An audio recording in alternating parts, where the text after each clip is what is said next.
Welcome to All Things San Antonio, the ultimate podcast dedicated to the heart and soul of the Alamo City. I'm one of your hosts, Brad Burns. And I'm Ken Carter. And together, we're your guides on this exciting journey through an inside look of San Antonio's culture, history, and community. In each episode, we'll uncover the hidden gems, share captivating stories, and explore the vibrant neighborhoods that make San Antonio so special. Whether you're born and raised San Antonian or just passing through, our podcast will bring you closer to the essence of this incredible city. From the mouth-watering cuisine to the iconic Riverwalk, we've got it all covered. So whether you're planning your next visit, looking for insider tips, or simply want to immerse yourself in the unique charm of San Antonio, you're in the right place. Sit back, relax, and let's embark on a captivating journey through all things San Antonio. Don't forget to subscribe so you never miss an episode. Let's go. San Antonio! What's up? Welcome to All Things San Antonio podcast with your host, Brad Burns and Ken Carter, the same guy. Same guy. I haven't changed. Yeah. Even though I'm getting recognized and you're getting recognized and we're getting a little... We're keeping our egos in check. Yeah, I got to get haircuts more often so that way. These things, these earphones, they cover all my shagginess and everything. I need a haircut so bad. I was looking at it this morning. I actually trimmed my beard so that I'd look nice for the podcast, look nice for you guys. And I looked at my hair and I was like, it'll fit over there. It'll cover it up. Yeah, I try to freshen it up a little bit because people of TikTok are brutal. So I'm trying to look good for you, TikTok.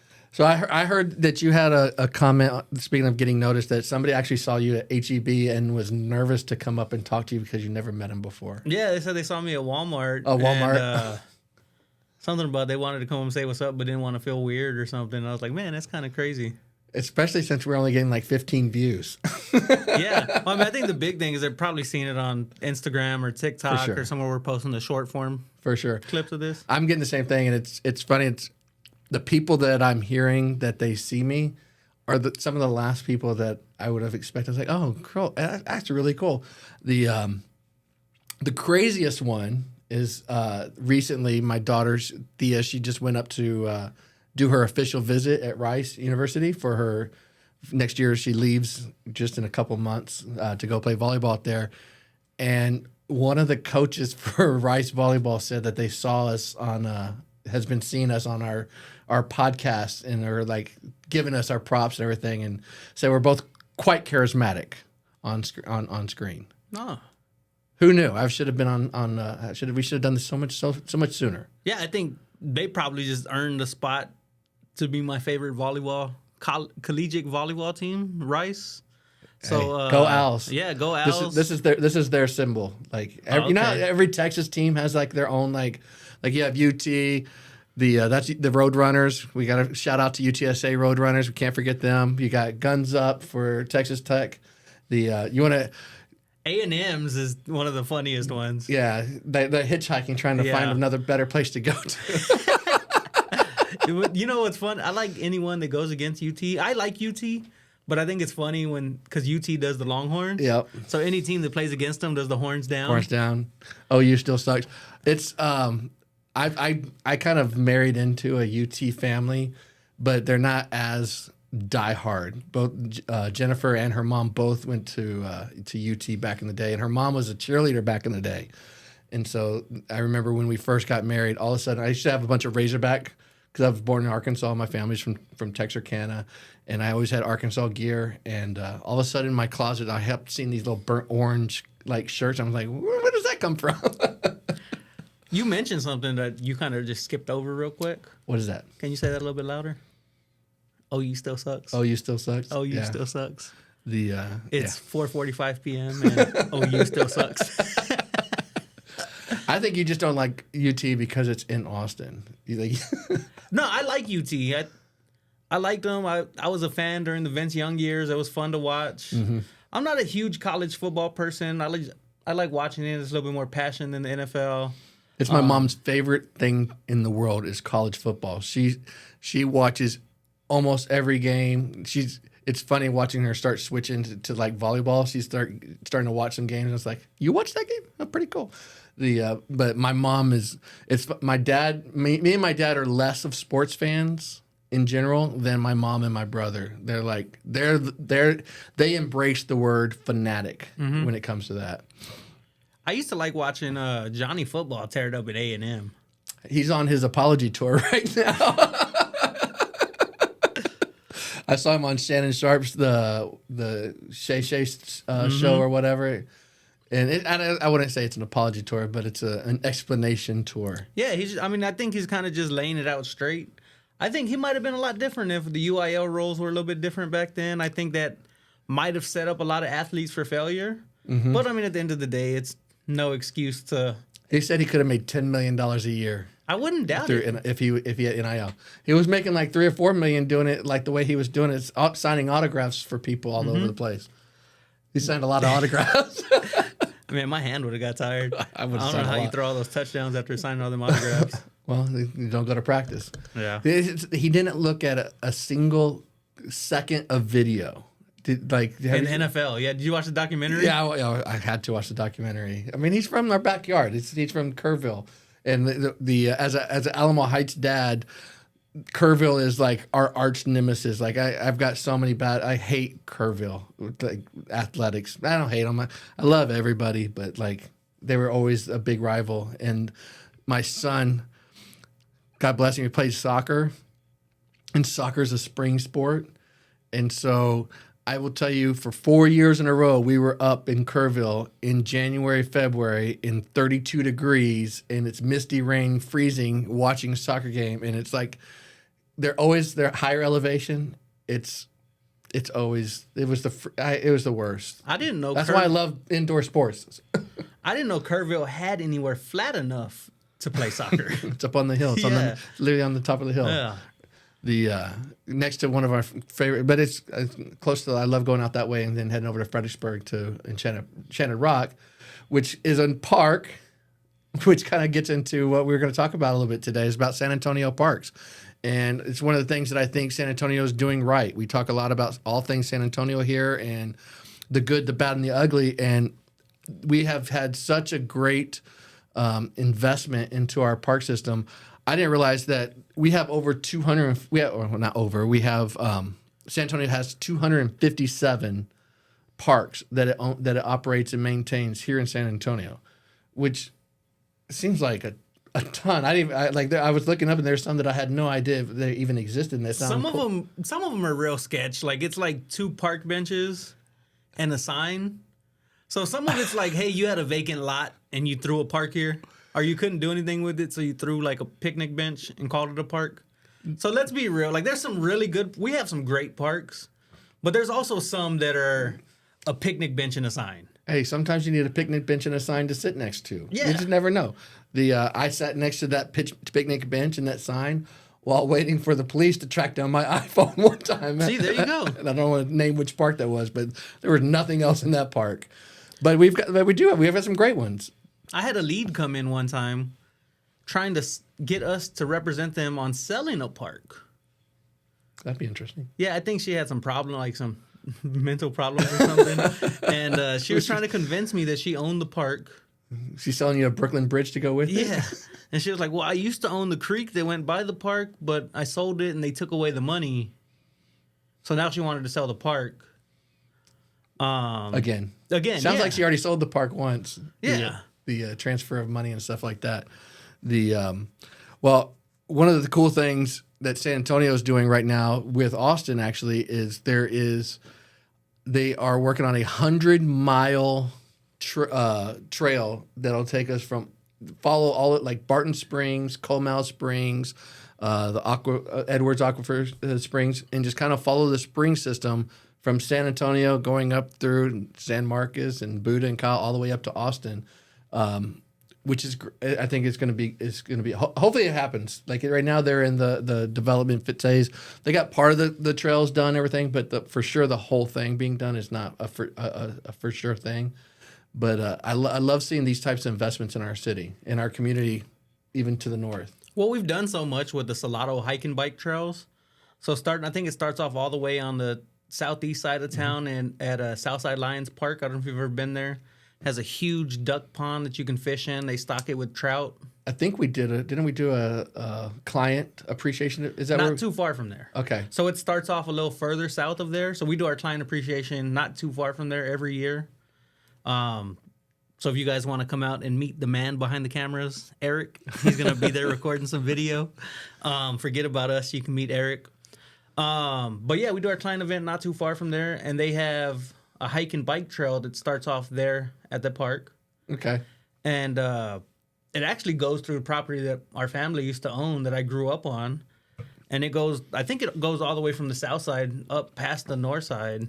It's all part of that trail system that goes all the way through 1604, goes out by UTSA, goes all the way past Shanefield Road, all the way. It's I think it's like 80 something miles total that they're doing with the trail system there. But getting ready for today to talk about this, there's some parks that I've been familiar with forever, like that are more in the areas that I've spent most of my time, like McAllister Park. We've been going there for forever. I was actually there today. That's where I went and I did a run, a jog / walk. I'm still trying to get back up into where small little steps. How long did you do? How many miles? I ran for about a half hour, did just over 2 miles on that, and then the walk back was about 1.5 miles. So like I try to, when I do go for runs and stuff like that, I try to run out as far as I can, and then before I turn around, so that I know that I'm going to be done running, but I'm forced to walk back a long ways to to increase the steps and everything like that, and trying to build it up. It's crazy getting old. Like I just turned 51 this month, a couple weeks ago, and just the last where I was 2 years ago to like today is like it's crazy. So our listeners would like to know how you ran 2 miles out and only walked 1.5 miles back. Because I turn around. That's what I was saying. Like you go out, and then I turn around to a point where I know I'm going to finish. So I turn around and ran about another 1/2 mile, and then okay. 2.5 plus 1.5 equals 4. I was just curious. Just saying. I might be a Judson Rocket, but I can do 2 plus 2 is 4. I don't know if you went to school in Austin or something. No, I've went to school all over the place. My last couple of years at Judson, which, it's when I was going to Judson, people were graduating couldn't read, especially if they played sports. Guarantee it. Oh man, we won't name names. But they were putting up some championships. They were putting up some championships, but we had guys that couldn't read that were setting state records, and then were getting in trouble with the IRS. They thought they could outsmart the IRS, but they couldn't read the forms to put it on. It was crazy. Like that's one of the things that I think that's so much better today. Like we talk about like just life in general and stuff like that, and I think that we go overboard. Where my kids went to elementary school at Woodridge Elementary, from the time that my oldest son was there in 1st grade to the time that last year, my daughter's in 6th grade, so she was there for 5th grade. Like in those 17, 18 years, I used to go in the back door, going up this way, and go straight to the teacher's classroom. My wife at the time, she was teaching there, so I'd go to her classroom, get my kids and stuff or whatever. Now you got fence, perimeter security, you've got bulletproof glass. Like it literally, and it's like a prison. Like this is not I hate saying this, but our school system is literally a prison system where they're on work release, where they're allowed to go home at night, but other than that, they're like locked down. But if that's what they have to do to keep them safe, I say do it. Yeah. I mean, it's a crazy world we're living in. Yeah. But that's okay. I mean, our kids go to private school where the teachers pack, so I feel a little safer with that. But going back to pack lunches, parks, what are they packing? I mean, they'll turn you into lunch. So going back, so your favorite park is McAllister? Your favorite? It's one of my favorite. There's two that I like for different reasons, but McAllister Park's great. Good memories when my son Zane. I remember 18 years ago, however long ago, when Zane was like 3, 4, 5 years old, we were at McAllister Park, and there's just deer everywhere. which is nice. So you get a chance to walk through the woods. They got trails. They got paved trails as well as natural trails. And I'll tell you, this one time, Zane, he saw some deer, and he got on his hands and knees and crawled to literally where he was within. He was within a couple feet before we realized, and we're like, "What's?" I probably messed it up. I'm always the worst case scenario. I'm always afraid someone's going to get hurt, and all I could see was this deer trampling. So I probably spooked the deer at that point. But he was like, man, if he had a Bowie knife with him, we're having finishing dinner. He's going to take him out. But it's cool. But that park has grown a lot. I mean, it's right there off Jones Maltzberger and everything, but it goes all the way around towards Starcrest, and they've got a bike park, they've got a dog park, like literally they have like where the kids are like on ramps and stuff, and like a skate bike park. Mm-hmm. And there's a number of parks in San Antonio that have it. The old one, there's one on Pearsall Park off Old Pearsall Road. I'd never heard of that one before, and it's like, I think it's got a 18-hole disc golf course. Like if you're into disc golf, it's got an 18-hole disc golf course available to it. It's got the same thing. It's got bike parks, skate parks. It's got pools and stuff like that. It really seems like a park that's got a lot of going on. It's supposed to be one of our most active parks too. Yeah, there's a ton of people always out there. I've never been, but I've driven by it before. It's usually pretty packed. I'll tell you what my favorite park. I have a few favorite parks. So I really like that Southside Lions Park with a fishing pond and things like that. My number 2 park, I would probably have to go up to New Braunfels, which is a suburb of San Antonio, and it's not Lando Park. Oh wow, that's the first thing I was thinking. Yeah, we like to go to Fisher Park, which is there on the other side of 35, and they have a splash pad. They have all kinds of little stuff out there. So pretty often we'll go out to Fisher Park during the summer, play in the splash pad with the kids, walk around the park, have a picnic, do things like that. I'm real big on going to parks outside of San Antonio for some reason. It feels like you're getting away, and that's the great thing about New Braunfels. It's like you said, it's in our backyard. When Hagen was going off to college, so this is 2016, and then that was the same year that Thea she turned 12. We had a huge birthday party / going away party, and we had it there at the other park there in New Braunfels at Lando Park, and we reserved a little area. It was right there because they've got an Olympic-sized pool, but they also have a natural pool where you can actually go in, you're swimming around. Like there might be fish next to you and stuff like that. They've got a rope swing right there. And every year that we've gone, and it's been a few years since we've been, but I always, whenever I do the rope swing, I would, my younger days, hit it and then do a backflip and go off. And I'd tell my kids, I was like, hey, look, I'm going to do this. I'm going to do a backflip. They're like, Dad, you can't. They told you. I said, they haven't told me. They told me last time.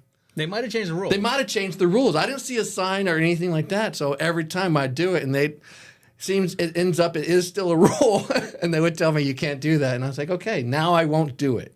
But like we still had a great time. I think I barbecued for like 50 people that day. I have a big barbecue pit. Did you take the trailer pit? The trailer pit, the one that I taught myself to weld. It's amazing. It's a crazy pit. I still have it. We need to do a client event where I barbecue. Yeah, we'll definitely plan that out. In Texas, he doesn't sound like he's convinced that that's what we should do. He seems skeptical. He seems like nervous. It's like, okay. Like Ken can cook. I can cook really good, actually. I'm a great cook. I'm a great cook. I can either confirm or deny. That's hilarious. I'll make a big batch. Well, see, that's the thing is like, we're not having a cold enough winter to like do a really good big batch of chili. What about a small batch of chili? I had 6 kids. I only know how to make big batches of anything. Like everything I do is like whenever I cook, I don't know how to scale back my cooking to like a smaller amount. Like every time I cook, it's always, but that's leftovers. It's something for lunch tomorrow. Ken, we're in 2024. We call leftovers meal prep. I'm a hell of a meal prepper. Yeah. See? That's we I did not. are a little more sophisticated than leftovers. So Speaking of barbecue, what's your favorite barbecue style? So there's only one style of barbecue that is worth anything, and that is San Antonio barbecue. And people don't really give us credit for having our own style of barbecue. I think I'm the only one that says it. But what I mean by that is barbecue means that you have rice, you have beans, you have guacamole, you have some tortillas. You can have some white bread, but why? You know, it's like if you're going to have a brisket, like you really want, like true San Antonio style barbecue is like the best, where you have beef ribs, you got your chicken, you got your sausage, you got some brisket, and you got some rice, beans, guacamole, pico de gallo. Like that's all you need. And then you get the good fresh jalapenos, throw those on the pit as well, get those nice and smoked, get out all the heat, get the heat going for those. That's the way it is. But my favorite barbecue is still mine. So you were just up in Kansas City. I was in Kansas City. How was the barbecue? Did you get any? I did. We went to this place called Q39, and it's like the Alamo Heights version of barbecue. It's fine, but they're trying to make it too nice. They're doing too much with it. And Kansas City barbecue is all about burnt ends, which is, again, it's fine, everything like that, but it's just not what I prefer and everything. But I like more pork. I like pulled pork. I like making a big batch of pulled pork and then making tacos out of it with, like, you know, get your pickled onions, get your pico de gallo, you know. I like pulled queso beef. fresco. You like a beef? You ever had pulled beef? Pulled beef? Yeah. I've had I've had chopped beef birria sandwich. tacos, and it's like pulled beef. Yeah, so I made some. So we would eat pulled pork, not super often, but a good amount. And for my birthday one year, I went and got the HEB Prime 1 beef roast. Mm-hmm. Oh. Smoked it for 8 hours or so. Pulled it all apart, mixed it with barbecue sauce, mixed it with all the seasonings and everything, and had pulled beef sandwiches. And that was really good. I have to try that. We haven't done that before. I'm limited on how much brisket I like. Like I don't like, for me, like the judge, and that's probably why I don't like Kansas City barbecue and stuff like that, because it's mainly brisket stuff. But I like sausage.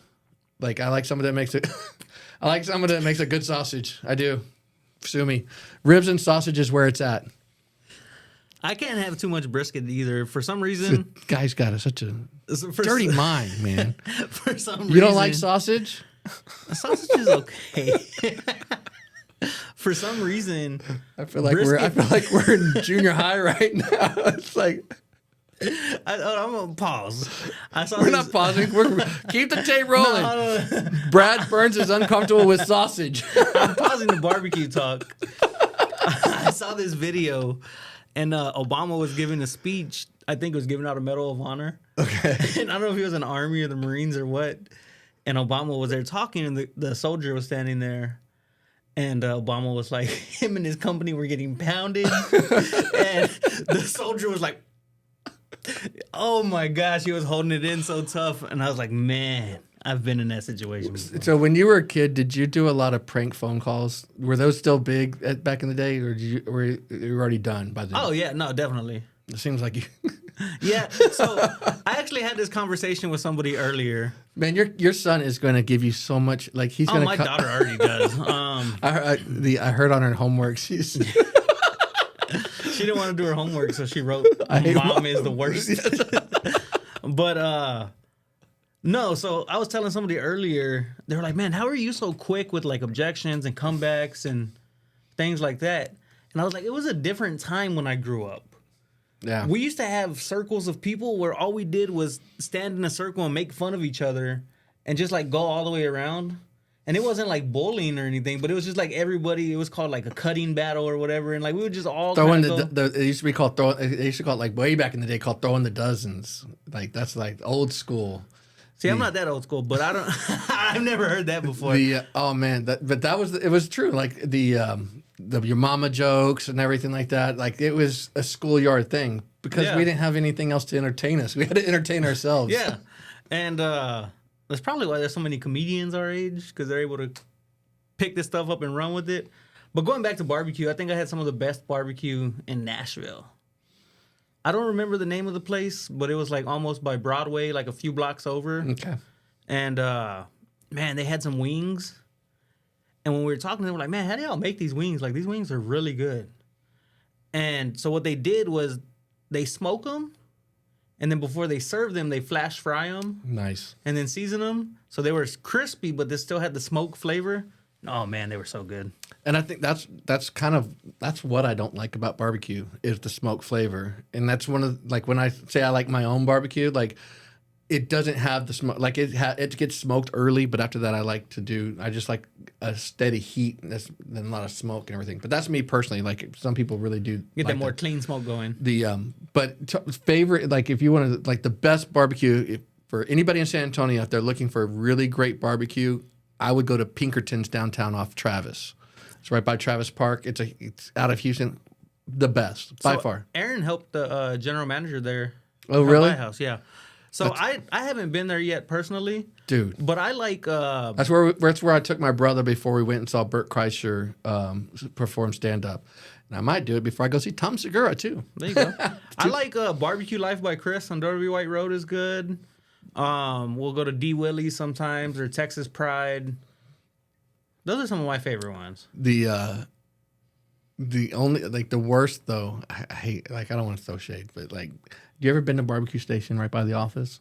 No. Don't. Let's just say that. It's been there forever. And it's sort of like when I went to, it reminds me of like when I went to Kansas City, they have Arthur Bryant's, which is like everybody's heard Arthur Bryant's. It's like their mainstay. But it's the same stuff. And I know sometimes if it ain't broke, don't fix it. But honestly, our palates change. Like what people think of good food today is not what people think of good food back in the day. It's like we want more flavors. We want more salt or garlic or whatever. And some of the places that have been around the longest, there's a reason why if their menu hasn't changed, it's a problem I find sometimes. I'll say one thing. In order to have a good barbecue steak. restaurant, you have to elevate your sides. Pinkerton's. Jalapeno cheese rice, great. Their cobblers, great. And I think that's one of the things again I don't like about KC is like their sides were not. They were just it's like it's not what we're looking for. I want a place that does like we talked about it on our last podcast. Freight, that chicken place at the food hall, like one of their sides is fried corn. They take corn on the cob, season it, and then deep fry it. Corn is good. Oh my God, deep fried corn? What are you talking about? That's some shit. That's good stuff. There's a little chicken place on W. White and Rigsby called Chapman's. Oh, okay. Chapman's Chicken. It's in an old Lon John Silver's building, and they've probably been Chapman's for like 20 years. And they have corn fritters, and they're so good. The other day, I went and got a large cup of Kool-Aid and some corn fritters. Purple or red? That one was red, but I prefer purple. Like Damn, grape. we're doing a grape. Yep. Brad became a fan of Waterloo grape sparkling water today. He's on his way to get a case of it right now. So, if you'd like to send us some Waterloo grape sparkling water, shoot us a DM. We'll send you the address. Where are they out of? Austin? Yep. Or distributed out of Austin. That's local enough. Never mind. Do not send us Austin water. Oh, man. Well, to wrap this up, we talked about parks and everything. I told you about it earlier, to kind of go the opposite direction, going out there in nature and everything, kind of go inside to a Star Trek holodeck. We have a new virtual reality place called Sandbox VR here in San Antonio. It looks amazing. It's like I was talking to Eric, our producer, earlier, and we're talking about like he was watching the the second Hobbit, I think it was. It's one of the Hobbits and everything. And I'm like, oh, I love those things, but I'm not like I wanted to be a nerd, but I wasn't because I wasn't. My mom thought the devil was part of D&D, so I wasn't allowed to play Dungeons and Dragons, and so I've been a cursory in the sci-fi world. But I've seen every Star Trek, Next Generation, every Star Trek Voyager, and they basically like. If you remember the show, they have like a big holodeck where they go in there and they've got this huge room, and it could be 1800s, it could be whatever. Well, this place, you have your VR goggles on, and you can have like their guns and stuff like that, and it's depending on the day, it's only like $50 to $60, which is expensive to some. It's not, but it's comparative if you go to like Top Golf or if you go to Andretti or one of those places. You get about 30 minutes. They say you need to be there for about an hour and a half to get ready, get everything on in the front end, get everything off in the back end. But it's like 30 minutes of like play time. And I can tell, like they've got a Star Trek version of it. They've got they've a pirate scene. They've got zombies. They got Squid Games. They've got they call it something mansion or whatever. So like the whole mansion is like a horror movie. So you got to go in there. Man, I can't I know it's the exact opposite of going out to the parks and everything and enjoying nature, but I like where technology is going. I think this is fun, especially even though you got some of these guys wearing these Apple Vision Pros and driving cyber trucks and like doing their work all at the same time. But I think it's what a great thing to do for podcast partner appreciation day. That sounds good. But I'm gonna tell you, I always got to come through with It's better than paintball. Come on now. I always got to come through with the realness. Okay.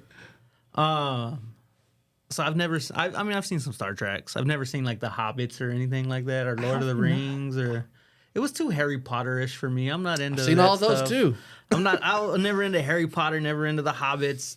Not into Marvel. Like I want to see real stuff that can actually happen. So I'm into more like action movies to where it's real life stuff that like could Spider-Man. Happen. Yeah, like Spider-Man could happen. We did go to see Madam Web the other day. I saw it too. What'd you think? So it's not my type of movie. Like it was a whole long lead up for a 5-minute fight scene. Well, I think it's safe to say that my 12-year-old's not going to watch this podcast. And when we left there, she said she really liked it. So I told her, I said, it was good. And it was a lot of buildup for a 5-minute fight scene. I'm glad I'm not the only one that felt that. And then like I like her glasses at the end and everything. But I'm excited. Talking about sci-fi movies, the one to go to is Dune 2, and that's the one I'm excited about. Like it's the build. Hopefully, it lives up to the hype. I've heard some good things about it. Again, our wonderful producer Eric, he's already seen it. Because I think it doesn't actually come out until like at the theaters for on Thursday or something like that. So I'm gonna tell you a secret. You're not gonna go see it. I haven't seen Dune 1. Well, if you haven't seen, I would start with The Hobbit. It's one of those things. There's certain movies and certain like genres or IPs that I like waiting for. And like I didn't watch Breaking Bad until 10 years after it was over. And so like so you're at the proper time to now embrace it. You would have enjoyed it more before because the graphics and everything would have seemed more cutting edge than they do now. They're a little bit stale, but like it's the storyline. You can't beat J.R.R. Tolkien. You just can't. I mean, it's like going all the way through the Lord of the Rings and all of them is like the best. You got to watch it. We'll put them on in the office.